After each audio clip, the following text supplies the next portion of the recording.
حدیث کے اندر آتا ہے رمضان المبارک میں ماتحتوں کے ساتھ نرمی کرنا، اس پر بھی اللہ رب العزت کی طرف سے بڑی رحمتیں آتی ہیں۔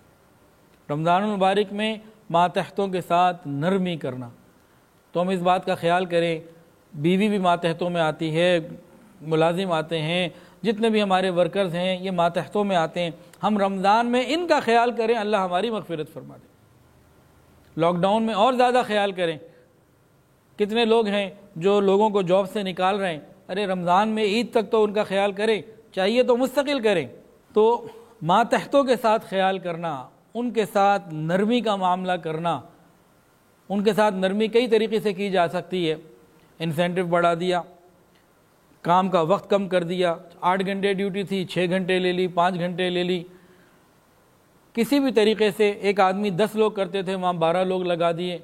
کسی بھی طریقے سے ان کے ساتھ نرمی کرنا، ماتحتوں کے ساتھ نرمی کرنا، یہ جنت میں جانے کا سبب ہے۔ ہمیں چاہیے کہ ہم اس آسان سے کام کو اختیار کر لیں اور اللہ رب العزت سے جنت کے فیصلے کروا لیں۔